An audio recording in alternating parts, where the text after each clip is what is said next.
Okay, hello everyone. Nice to see some familiar faces, some new faces, and some new names. I'm Sofia. I'm the Mahara intern at ASBI, and I am here to learn some Parsha with you this evening.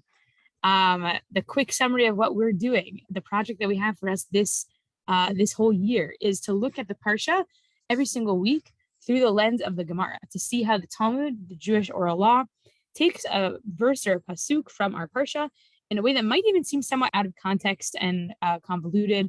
That's the beauty of oral Torah, that we're able to find so much meaning in things seemingly that might not be there at first, and see how maybe an understanding of a passage of Talmud can help us understand the Parsha in a whole different light. So today we're going to be doing Chayei Sara, and that is the Parsha. I'm putting the link in the chat for all of us, and I will be sharing screen. Apologies, I didn't get a chance to format it in advance. I usually like making it so that's not multiple pages. So I promise that if I had formatted it, it would not have looked as ambitiously long. It's really not that long. Just Safaria has some spacing issues. Okay, hello. Let's see. Let me share screen. Amazing. Okay. So Chayei Sara, pretty self-explanatory somewhat in the name of the title. We're talking about the life of Sara, but not because we're hearing how amazing it was because she's living, but because she passes away in this Parsha. And that's really how things kick off. This is the beginning of Abraham starting to think of how is he really going to be passing on the tradition he has received and the new religion or the new outlook that he is espousing, how's he going to be passing on to his children. And for his world vision, it requires a family. So he's going to be charging the Eved Abraham, his servant, we often talk about him as Eliezer, to go find a wife for Yitzchak. That's a big aspect of this week's Parsha. But I want to focus on the beginning. I want to focus on something that might seem kind of just like a boring financial transaction, because this financial transaction becomes a way to understand a pretty big halachic concept. As we go along, we're going to talk about the pros and cons that come from learning it in this way.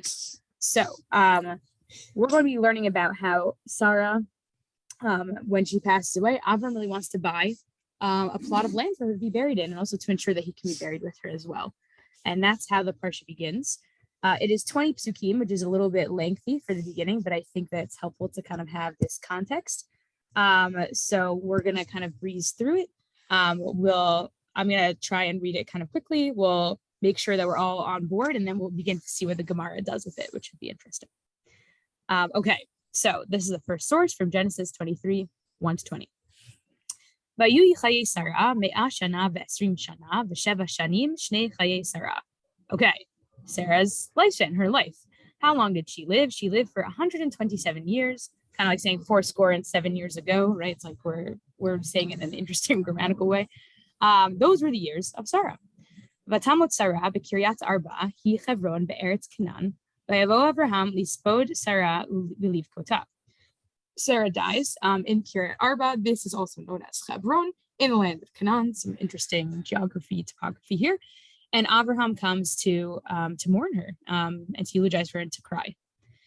Vayakom Abraham me'al pnei meto v'yidaber el b'nei chet lemor. And then Abraham gets up from his one who passed away, and he speaks to the people of the land of Chet.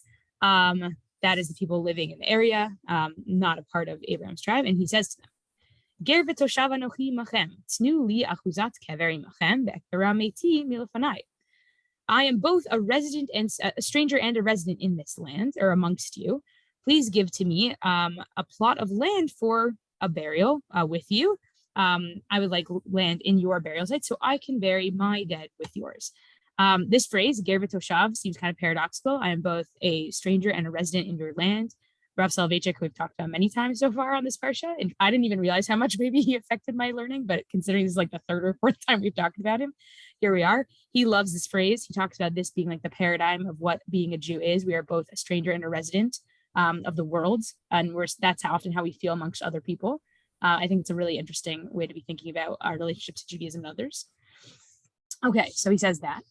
Then the next verse, Vayanu b'nei Chet et Abraham lemor. So b'nei Chet say them. Oh yes, sorry. Thank you, Audrey. I'll put it in for you again.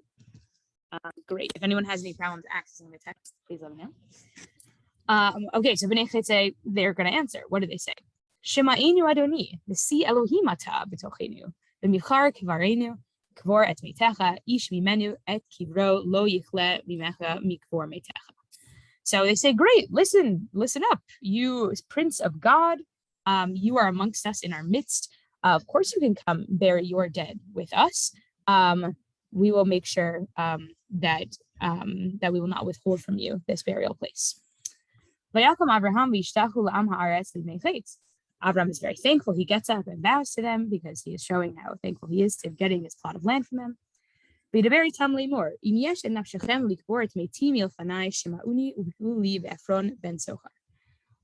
then Abraham says, if it is your wish that I remove my dead for burial, you must agree to intercede for me with Ephron, son of Zohar. You have to conduct business with this man. We're going to learn more about him. He says, you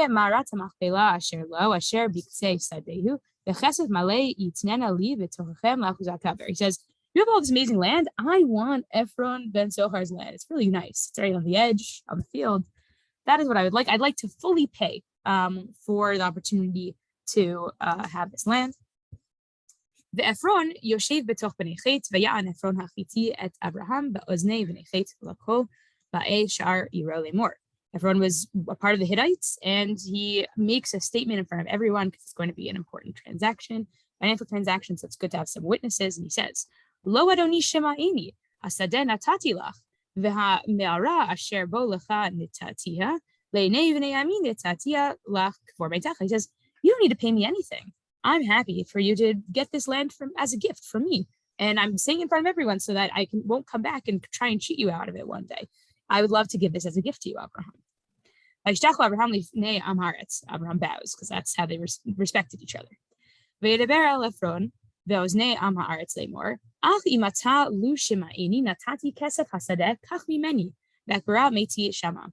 says, that's so nice. So nice you're giving me a gift, but I want to pay you. I believe that's what you deserve. Please take the money from me so that I can now bury my dead. We'll analyze what exactly is happening here, and this is going to be key for us in the Gemara Sugya coming forward. Vayan Ephron et Abraham le'mor lo. Ephron says to Abraham, Adoni shema'ini eretz arba me'ot shekel kesef beini u'veinecha mahi vet meitcha kvor. Okay, Abraham, if you say so, it's 400 shekel. What's that between you and me? Feel free to take that, and you can bury your dead. Vayishma Abraham el Ephron, vayishko Abraham le'Ephron et ha'kesef asher diber be'oznei bnei chet arba me'ot shekel kesef over lasocher. So Abraham does it. He pays the 400. It matches. I think it's supposed to be like the merchant's economic status. Yeah. So they're making sure it's all economically sound for the time. Vayakom stei Ephron asher b'machpelah asher lifnei mamrei hasadeh v'hamara asher bo v'chol ha'itz asher b'sadeh asher b'chol gvulo saviv. So great, he gets that land. He gets the cave of Machpelah. This is where all the matriarchs and patriarchs are going to be buried, or most of them at least. It's definitely still a site that is in Israel today, a little bit more contentious politically, I would say, but it becomes an important place for the patriarchs and matriarchs, and it's great. There's some trees. There's a cave. It sounds quite nice. And Abraham bought this land in front of the Hittites and in front of all the people in the gates of the city. The gates of the city are where a lot of judgment happens in biblical Israel. Okay,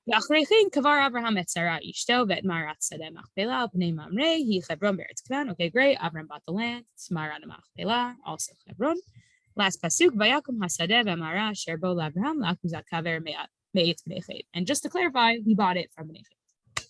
Okay, a lot of background. Maybe we could think, what was the point of all of that? It's like a lot of information.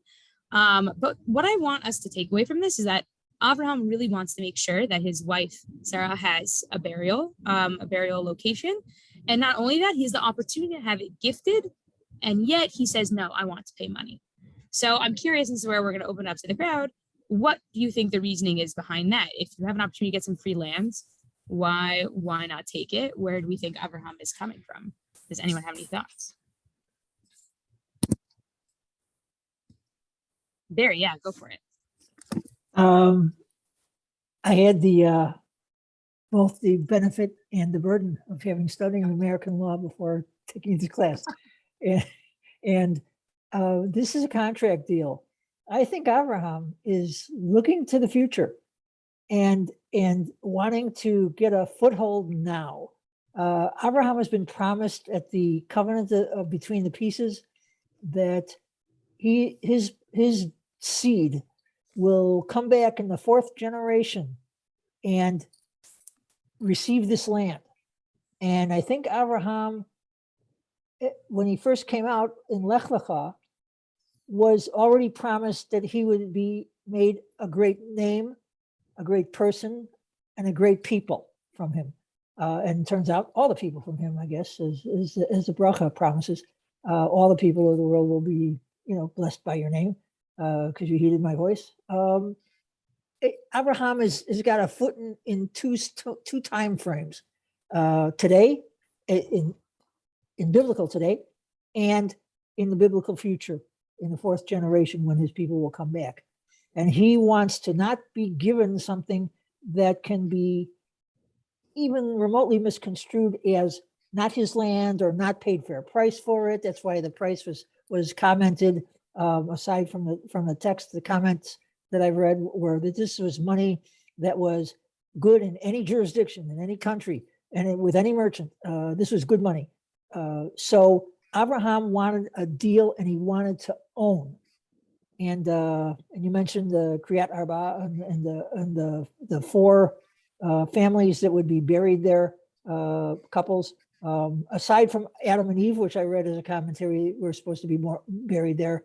All three of our patriarchs and three of our matriarchs are buried there. Poor Rachel didn't get buried there. She got buried on the way back when Yaakov was coming back.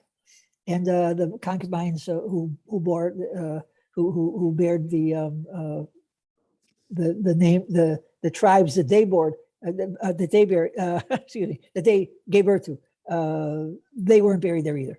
So, but these are the wives otherwise were buried there with their husbands. And that's what we got going here. Abraham wanted a solid deal.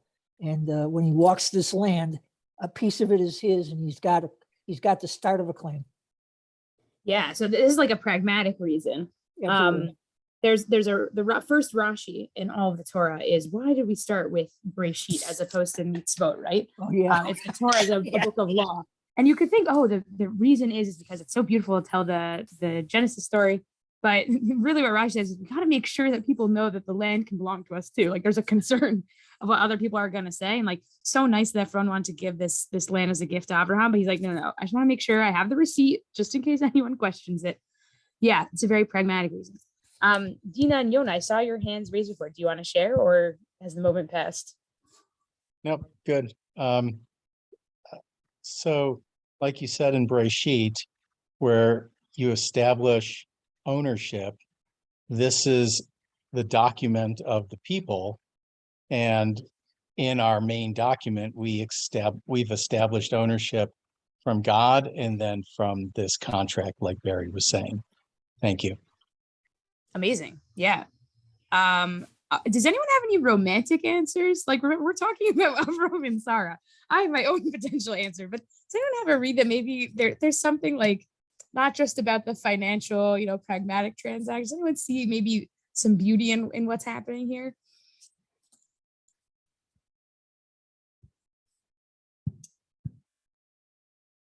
That's okay. I can share. It'll be a spoiler also for what's coming up. Obviously, passing away, a spouse passing away is very painful and very sad. But I think that there's something very beautiful here about how Avram really wants to have a burial place for his wife that he is investing in. Like, it's so nice to get as a gift, but I wonder if also part of his desire to put money into it is like a psychological need to show that I'm investing in my wife's final burial place. And that's like a final act of love that I can show her. Receiving as a gift kind of makes it feel, I don't know, like somewhat circumstantial. When I think Avraham maybe wants to be saying no, I'm doing this for my wife. It's a special kind of gift giving. I'm trying to think if there's a real life analogy to this. I guess it could be is there, it almost personalizes it, right? You could buy some kind of gift for a loved one and say oh, it's generically from the store, or could you personalize it? Could it need something more that way. I think it's a kind of personalizing. I think that's an interesting read. Oh, thank you, Molly. That's what a student sent her to our Torah today. Baruch Shekivanti. Amazing. I'm going to get to the Gemara because there's a lot to talk about. And this is just the tip of the iceberg for where I think we're going to go. So we're now going to look at the Gemara sources. This is from Masechet Kiddushin. It's like right from the first daf, the first page. Some people might be familiar with this. Some people might say, wow, how is this going to connect to our story? And some people might go, oh no, I kind of see where this is going. We'll get there. So the first Mishnah in Kiddushin is about how do Jews get married? And this is what it says. האישה נקנית בשלוש דרכים, וקונה את עצמה בשתי דרכים, נקנית בכסף, בשטר ובביאה. Okay, so for the sake of what we're learning today, we're going to be focusing on the first part. A woman is acquired in a sense by a man, by her spouse, in three different ways. What are the ways? Via money, via contract, or via sexual intercourse. So there's a lot we can say here about what, how this is a representation of women. What does it mean to acquire someone? That is exactly what we're going to talk about today. So if that's making you feel troubled, please hold on to your feelings because we're going to have a lot of texts that engage with this today. But this is the way that Rabbinic Judaism understands the function of marriage. This is what happens in our modern day chuppah. We focus more so on the kesef, which is quite weird, right? You might think like last time I saw, I don't see like dollar bills being passed under the chuppah. That is correct. The way that it manifests is that the way that purchases happen in Judaism is that one of the ways is that we lift up an object to show a transaction or give something that is of financial value. And so that's why the ring that we give is often the thing that is acquiring. And that's why there's maybe you don't hear this under the chuppah, or if yourselves under the chuppah, maybe you're a little bit nervous that usually the person officiating the wedding is kind of saying to the wife, oh, like, do you see how much this is? It's like, look like the right like financial amount that you expected, because it's a kind of financial transaction. We don't really do shtar or bia anymore. But that is definitely what existed in the past. Okay, so how is it going to connect to our Parsha? Let's check this out. Let's go to the Gemara in Kiddushin. I'm going to read in English for the sake of time. Okay, the Gemara says, the Mishnah teaches that a woman can be acquired in three ways. The Gemara asks, what is different here that this Mishnah teaches a woman is acquired using the language of acquisition? And what is different here in the beginning of the next chapter, which teaches a man betrothed using the language of betrothals? So what the Gemara is doing is it's saying, okay, you have this Mishnah. The Mishnah is an earlier version of oral law, it's a code, and then the Gemara is the commentary on it. So the first Mishnah of Kiddushin says a woman is acquired, Aisha nikneit, in the following ways. But then what they're saying is that's kind of weird because in the later chapter, it says v'ha'ish mikadesh, that the man is sanctifying. So they're noticing a shift in object subject, right? One is that the woman is being acquired. The other one is about like an action that the man is doing. So those in theory are the same things, right? The woman's being acquired by the man doing an action of acquiring the woman. And they're saying, why are we using this different language? Why are there two different chapters about it? It seems to suggest maybe they're not the same thing. But they're also asking these questions like, why is this the language that we're using? And we're going to focus more on that language shortly when we finish this, about like what are the connotations of betrothing versus acquiring. The terms in Hebrew are kadesh and nikneit, right? Nikneit is acquire, kadesh is to betroth, but also sounds kind of like holiness, kedusha, different feelings. We're going to get to that. So what do we do with this seeming contradiction? The Gemara explains in this Mishnah, the Tana utilized the language of acquisition because he wanted to teach about betrothal through money, which is standard means of exchange and acquisition. So they say, no problem. The reason why here it's different than the language of Mikadesh later on is because we want to teach a lesson about how you can betroth. And that is that you can use money. Okay, how are we going to know that? Now it continues. The Gemara continues. And the taking of Ephron's field is called the acquisition in the Torah, as is written with regard to the same issue, the field which Abraham acquired. So they're going to say, how do we know that acquiring a woman, but acquiring anything, can count as a kind of actual acquisition, that if you like took a piece of land, that therefore it counts as buying something. And yes, I recognize that we're about to compare women and land, and we're going to be talking about that and how that feels. We see from the text that we actually just read before that Abraham bought the field from Ephron that we saw. And as we're going to see in the verses coming up, not only does it say that Abraham bought the field, but that he also took the field. So we can learn that those two are analogous. Okay, so now we're going to see that explained in the text. The Gemara continues its explanation. And from where do we derive that betrothal is accomplished by means of giving money? Is it derived by means of verbal analogy between the terms expressing, taking, stated from regard to betrothal, and from the term expressing taking with regard to the field of Ephron? How so? It is written here with regard. So what it is happening here is a special term that is used in Gemara logic called Gzeira Shava. Has anyone ever heard of Gzeira Shava before?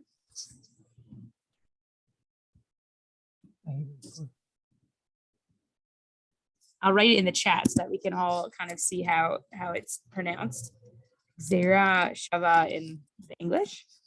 And then in the Hebrew, it looks like this. Basically, in the Gemara, there are a lot of different logical principles that are used in order to infer different things. One that might be more familiar is the Kal Vachomer, that if you hear that there's something that applies to a lenient rule, then all the more so it can apply to a stringent rule or vice versa. An example of that would be that I could imagine is if if Sofia really needs coffee when she isn't tired, all the more so she must really need coffee when she is tired. That would be an example of the Kal Vachomer, where we have the lenient case where I might need coffee even when I'm a normal person. All the more so when I'm really tired. Can you imagine how much coffee I might need? So there are a lot of these different principles. That's one of them. This one is called Gzeira Shava, which is that the Gemara will take two verses in the Torah that have the same term. And then because of that, they're going to learn one thing from the other. So if one sentence has a similar word and a certain concept, they can say, oh, well, another sentence that has that word can have the same principle. We're going to see how this works, and we're going to unpack it here for those of you who feel maybe that's a little bit complicated. So how do we learn these things? From Gzeira Shava, as is written here with regard to marriage.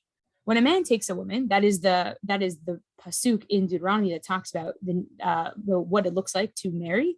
And it is written here regarding Abraham's purchase of the field in the cave of Machpelah from Ephron the Hittite. I will give money for the field, take from me. So what they're focusing on, and I'll go to the Hebrew actually because I think you can see it better. This verse here, ki kach ish isha, when a man takes a woman, i.e. to marry, the shoresh, the root word is lakach, is lamed kuf chet. And then they find the pasuk, natati kesef hasadeh kach mimeni. When Abraham is talking to Ephron, he says, take my money for buying this field. Kach mimeni. This is similar wording, right? You can see the kuf and chet are matching. There's no lamed, but it's the same shoresh, lakach, take for me. So what they're noticing here, and this is the usage of the Gzeira Shava, they're seeing the term yikach talking about marriage. Then they see the term yikach regarding Abraham and Ephron in the field. And they say, oh, well, then it must be talking about marriage too. Or that you can learn. It could be that way. That's the other way around as well. That if Abraham was able to take the field via money, all the more so then if you see the term lakach being applied to taking or acquiring a woman for marriage, you can use money there as well. So that is what they're learning. Because Abraham is using money in the context of the field, and they have that similar word.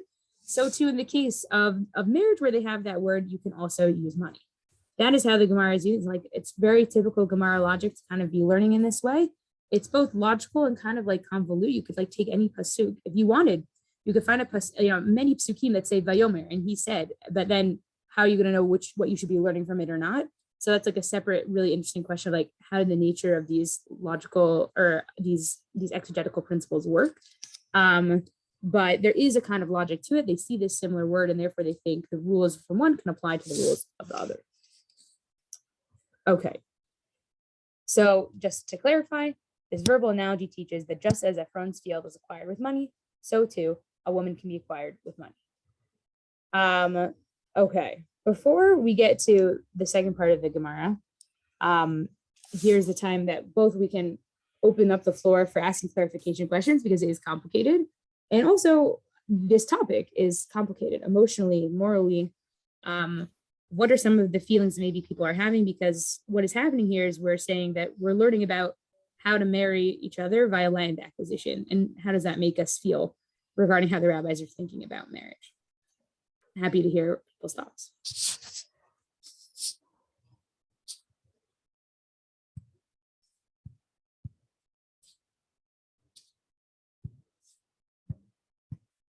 I can start with the story if that would be helpful, about how I feel about this. So it's not the first time in the Gemara that women and fields are compared. And I have a story from when I was in seminary. I went to a seminary where women learned Gemara, which is not necessarily a given in the Orthodox world. And I was with some friends who also went to seminaries where they learned Gemara. And these two more yeshivish boys passed by us. It was during Sukkot. All of us had like a shared sukkah in the old city that we were all eating in. And so they started talking to us and they say, oh, so you learn in an institution where you learn about Gemara that's as women, that's interesting. We were like a little bit nervous where this is going. We're like, yes. You know, so what's it like to like read a text and feel that you yourself are like a field, the way that the rabbis talk? And our jaws just drop. We're like, what is this question? This is absurd. And so what I said to them back, and my friends to this day are very proud of me for saying, is, how does it make you feel, you yeshivish boys, seeing women described in this way as being acquired like land? That should bother you also. It shouldn't just bother me because I'm the subject. You too should be concerned that the Gemara is talking in this way. So that's a funny anecdote that I think about whenever I read this. But I'll say that story at least expresses like my discomfort with it. So I'm happy to share, which is that it's very hard for me to see this. I think when I think about marriage, I would like to hope that it feels like coming from a place of equals, and automatically from the get-go saying that women are acquired. We seem to be suggesting the man is the one doing the action, and like the woman is just like some kind of produce we buy in the store or land that we acquire. And that feels hard. And it's difficult. And we're going to see some continuation of the Gemara that struggles with that a bit, and then some scholarship on that that's hopefully going to redeem it for us somewhat. But I think that's important to acknowledge that it can be difficult to read.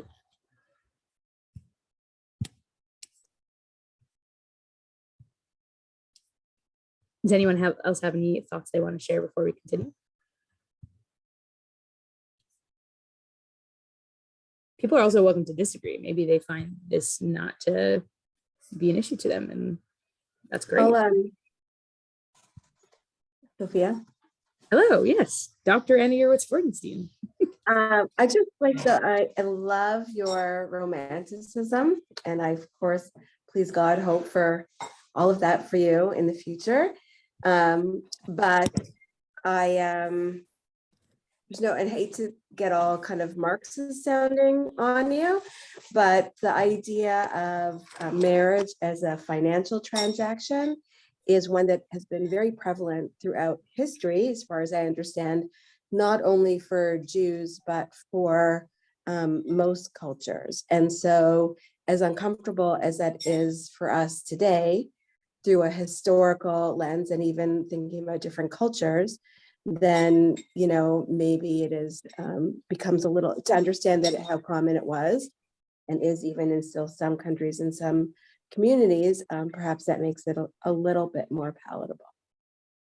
Yes, I think that's a good point. We're coming from an ancient Near Eastern context, not like all the other nations in the world were doing amazing progressive marriages. They also were having some trouble.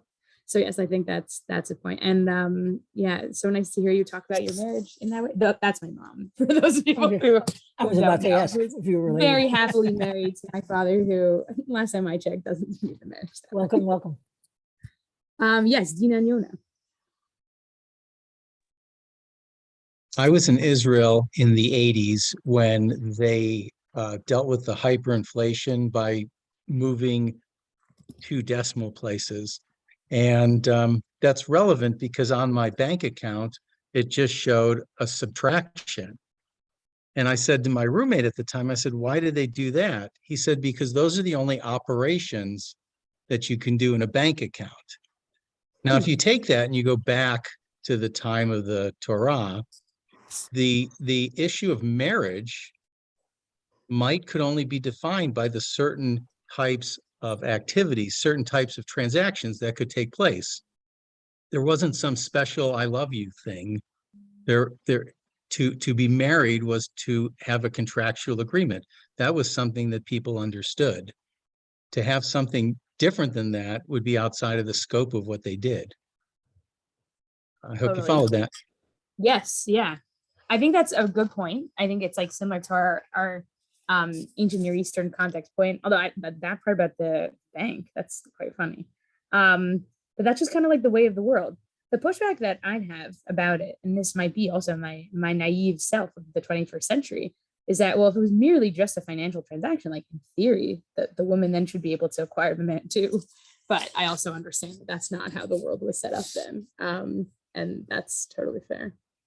Yeah, Barry, were you raising your hand before? Yeah, I have two different angles of question on this topic, on the topic of acquisition. The one that relates to marriage is more like a relationship of payback. I don't know the circumstances, and I haven't read the commentary that really satisfies me about how suddenly we're thrust upon the idea that Sara is dead now, right after the Akedah. About the closest thing that comes to me is might have been Rashi's commentary that Sara, upon hearing about the Akedah, her heart was so threatened that she was so afraid about the Akedah that had happened that her soul took flight and she died. I read that as a commentary, and I'm not feeling good about it. And there's nothing about anything in any commentary that I've read about any strain between Abraham and Sarah, although the text implies it by going from Abraham returned to the lads and they all went to Beersheba, and then the next thing we know, Sarah is dying and Abraham apparently didn't return to her. So I don't know if there was a difficulty in the relationship that happened that we're not told about. The soul taking flight is possible because, as God asked earlier in the Torah, what can't I do, right? It's bothersome to me. So I'm wondering if this is some kind of payback that Abraham is showing respect for Sarah. He wants her to have a final resting place, and so it's a if you'll excuse the morbid analogy, or metaphor, it's a death kind of relationship to a buyback, a payment of money through the ketubah. That Sarah may have felt her contract was breached by Abraham, that for what he did at the Akedah without consulting her, and she finding out about it the way she did. So maybe this is a payback if you're going to talk about acquiring money and link it to the marriage. The other thing I was thinking about, and I'm open to that, I'm just confused about that. The other thing I'm thinking about is the more practical aspect of what we've seen before. At the covenant between the pieces, God made the assertion to Abraham that his people would return in the fourth generation, or the fourth generation would be able to enter the land. And we know from before that, as I think it was Yonah, who interestingly and well said that we started with Breshit, one way because of possession, and it's the whole earth and the whole cosmos, everything of creation is God's, and it's God's to give. So, but now, evidently, the land has already been given to other people before Abraham even came along, and right here, the Hittites and whatnot. So now, how do we acquire it from them? And if that's the case, God has already given it to them, and at the covenant between the pieces, we have to wait to the fourth generation because the sin of the Amorites won't have run its course. That's somewhere, I believe, in the text of the covenant. So God doesn't take people out of their land that they're in until they've sinned to the max, and it's time to be booted. So these guys evidently haven't sinned to the max. So Abraham has to acquire it another way, and and respect his relationship with Sarah. So the acquisition in and of itself has to be a business transaction to have validity, because they haven't sinned yet. They haven't been kicked. They haven't been able to be kicked out yet. So Abraham has to do it legit. So here Right. we So are. if I understand what you're saying, your So it's first like part was that, marriage and death and right, acquisition these are all between together. people. Yeah. Right. That the first version is like, well, even thinking, going back to the text of like, why is this story happening now? Like it is, Avram and Sarah did not have an easy marriage. They had trouble conceiving for a long time. They picked up and started a new community, a new outlook in life. And also the drama with Hagar and lots of difficult things. And I don't know, Abraham's telling everyone that Sarah was his sister. There's a lot there. And that like, Yeah, that was and then of course bothersome. the Akeda, For then me. this being, well, maybe some kind of opportunity to like show how much he appreciated her. And I think also your point, going back to the legal points, like I see it as a romantic, I hope that it's coming from a place of romanticism, which then makes this analogy with Gemara very problematic. It's saying, oh, this romantic thing actually is about like acquiring, but you were saying, no, from the get-go is about acquiring. Don't be worried about it like feeling wrong when it comes to like what the status of a marriage should feel like between the two spouses. Like that wasn't the point. So I think that is a helpful way of contextualizing it. All right, let's continue so we can get through everything. So let's continue reading. At first, the Gemara continues like thinking of other examples of when land was acquired. Like, why do we have to learn it from the Sara story? Alternatively, it can be proven that purchasing a field with money is called from the acquisition from this verse. They shall acquire fields with money. This is a great line actually from Jeremiah. I'm trying to remember it. Is it even the no, it's not the Haftorah here. It's another Haftorah. I'm forgetting which Haftorah it is, but it has to do with land acquisition, because Jeremiah is telling everyone that they're going to be exiled from the land, but he's showing that we can have faith in returning to the land because you should be able to buy plots of land, know that you'll be able to return to them. It's like an interesting demonstrative way to show the ability to return. So why not learn it from there? They're saying, we could learn it from here too. Consequently, as the Tana wants to teach that a woman can be betrothed with money, he taught a woman is acquired. This explains why the terminology acquisition is used as Mishnah. So going back to the original question, we have the opportunity to say a woman is acquired or a man is betrothed, Isha nikned or Ish mikadesh. Why are we using two different terms? Because we're learning like one of the avenues in which you can do that is money. Okay. The Gemara asks, but then let the Mishnah teach here in the next chapter, a man acquires. Why even have the term mikadesh in that case? Like, why not just stick with the buying terms the whole time? The Gemara explains, initially the Mishnah taught using the language of the Torah, as we saw in the Torah, which is the betrothal called taking. And ultimately in the next chapter, it taught using the language of the sages. So what they're pointing out here is that the Torah uses the term reknot when they're talking about acquiring a woman to buy. But then the sages, the rabbis, use the term mikadesh, which means to betroth, but it sounds a little bit more like to sanctify. And what is the reasoning that betrothal is called kiddushin, literally consecration in the language of the sages? The reason is that through betrothal, the husband renders her forbidden to everyone like consecrated property. Therefore, this act is referred to as consecration. So I don't know, again, not the most romantic. We could say, why is it called to consecrate to be holy, mikadesh? Oh, maybe it's because, the woman becomes beautiful to you, holy to you. They're saying, no, it's a technical point. When you have something that belongs to the Beit HaMikdash, to the temple, you're not allowed to benefit from it. So too, when a woman gets married, she can't benefit from other men. Other men can't use her in the same way. Okay, not like necessarily my favorite answer, but noticing an interesting shift in language in a way that I think is quite self-aware for the Gemara to be aware that there's like a layer of Torah and a layer of rabbis, and that sometimes they say different things. I think it's like really fascinating that they're aware of that. And now I want to read a source about that difference in terminology by Judith Houtman. I believe she is a rabbi and a professor. She wrote an amazing book called Reading the Rabbis, A Woman's Voice. Through her perspective as a woman and being an expert in gender studies, she talks about a lot of things that seem sexist in the Torah, and she's not necessarily like explaining them away and saying they're not. But I just saw the message about the Haftorah. Thank you. But what she does is she provides a feminist analysis to show, especially in the context of other ancient Near Eastern rituals, that what was happening, there might be like really something fascinating the rabbis are trying to do here. or that the Torah text is trying to do in thinking about the role of women. And I think she articulates how we can maybe be thinking about these verses in a different way. She says the following. The move away from marriage as a purchase is born out of by the Mishnah's terminology. The term kinyan, purchase, or ishani knit, in relationship to marriage appears here and in several other places, but it is superseded in most instances by the term kiddushin, the name of the tractate, and the root of which is kuf dalet shin, meaning holy or set aside. Marriage is an arrangement in which a man sets aside a woman to be his wife. He does not see him aside, set him aside to be her husband, for he may marry more than one woman.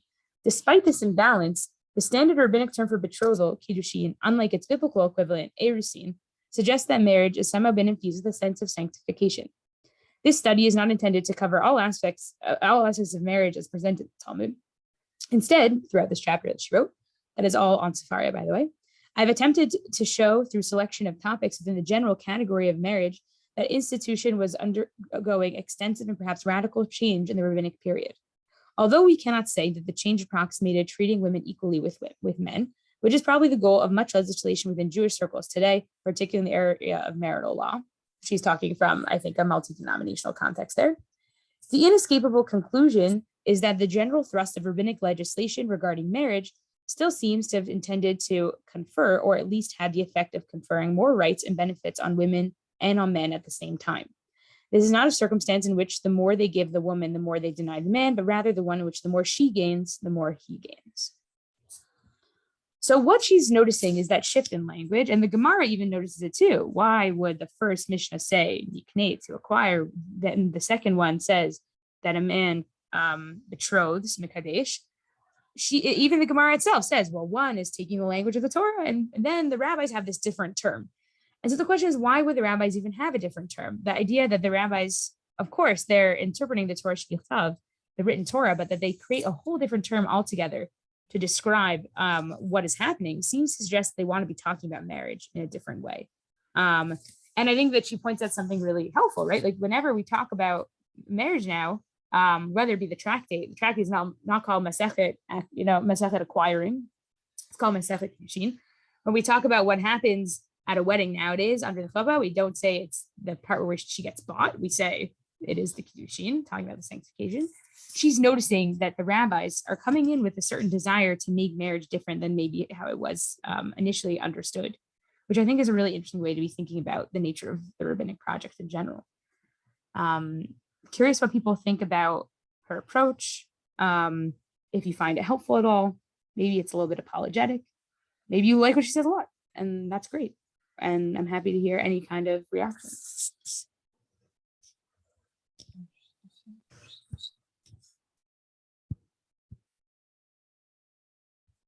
Yona, I can't tell if the hand is a new hand or if it's the previous hands, but no pressure.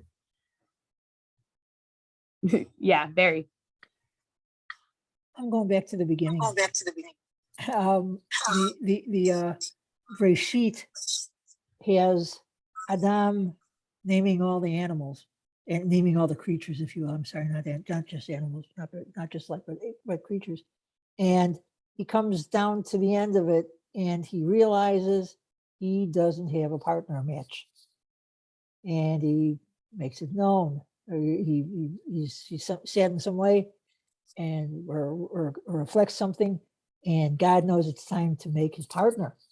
So here we are, God making the partner and making it from him. So there is a unity of physical and also emotional, I think, that goes with it.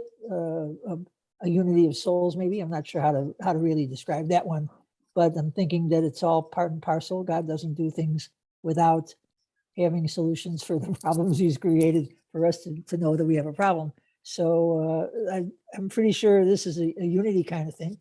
And if God is doing it, it's holy. So I'm thinking marriage is ultimately a form of Kiddushin. It's a form of Kiddush. It's holy, even if it's not absolutely expressly described that way. I just glean it from it, and I can't avoid it. I think this is where we are. We're there is a holiness to it. And it becomes the basis of the legitimacy of our people who are born to our people.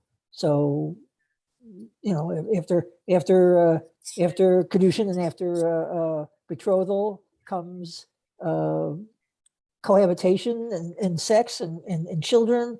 And are the children legit or not? Well, they are if it was done right in the first place. It's all holy. And it could be, and there's a threat if it's not done right in the first place. So I'm thinking it's all part and parcel. I'm just flying in the lucidity of an explanation, but I have it in my gut, I have it in my heart, in my soul. It feels and good. This is how I feel.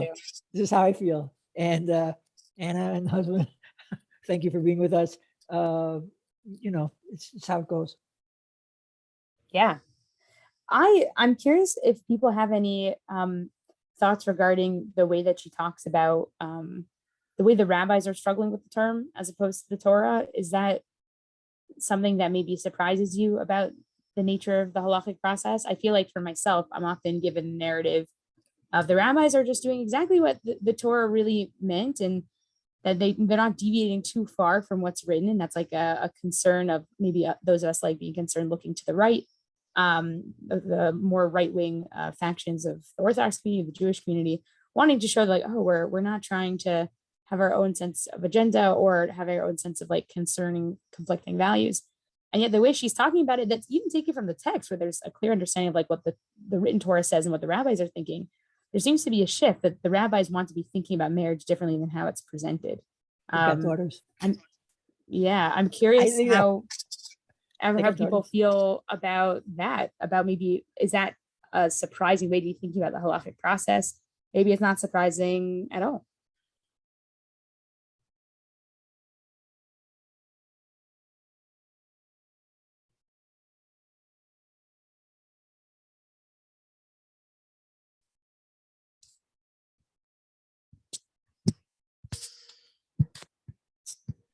Well, I, for one, will say that I was pretty surprised seeing it, and I thought it was fascinating. And I think it's really empowering to be thinking about rabbinic authority in that way, that the opportunity has to change. Oh yeah, Audrey, go for it. Sure. I've been thinking that it's interesting that we're talking about a man giving something to acquire a woman. And there's so many cultures where a woman's family would give a gift to the man at a wedding. Valerie? Yeah. I think you point out something. So I don't know it's any more or less feminist or sexist, but it's just an interesting difference. Well, I think to build on that even more and seeing the power of the rabbis, maybe, when you look at the biblical text, we also have a sense of dowry. There's that we're supposed to be giving things to husbands. The example of where this comes is in like the very unfortunate story of Dinah and the rape of Dinah. Which is a horrible story, but there actually the rabbis see the source of like a potential for a dowry for the first time.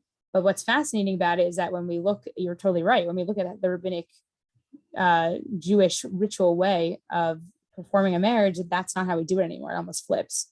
So that's fascinating that exists that way. There used to be a mohar of the bitulot, which was like a dowry if your daughter was a virgin. And that isn't really how we do things anymore, which is interesting. And one wonders like where there's been lots of literature on this in particular, but one wonders what exactly was driving the impetus to not be doing that. And I think that's a great connection. Awesome. So I want to end with two sources that talk about the nature of kinyan, of what we were talking about as acquiring. And I want to suggest that as much as there can be a lot of difficult feelings or even like greater thoughts about what does it mean for a woman to be acquired, I want to look at the language of kinyan with the shoresh kuf nun he, and see how it's used in other contexts, maybe some that we might be more familiar with, where actually it doesn't necessarily seem to be about money, but seems to be more about relationships. I wonder if that maybe can be our takeaway this evening.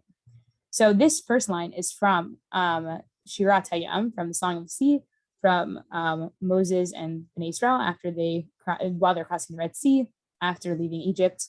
The line is Tipol alehem imata v'afachad bigdol zerocha yidnu ka'aven ad yavor amacha Adonai ad yavor amzu kanita. So Yeah. the fancy here is translated as terror and dread descend upon them. Through the might of your arm, they are still as stone. Till your people cross over, God, till your people cross over, whom you have, as the translation here is, ransomed. But I think it's an interesting part of translation. But it does also seem to be there's no story about God acquiring the people of Israel to be God's nation. It seems more to be that this is who God chose, who God designated, who God consecrated, all the way back to our language of Kiddushin, to be God's nation. And I wonder here if there might be something different to be thinking about in the realm of Kinyan.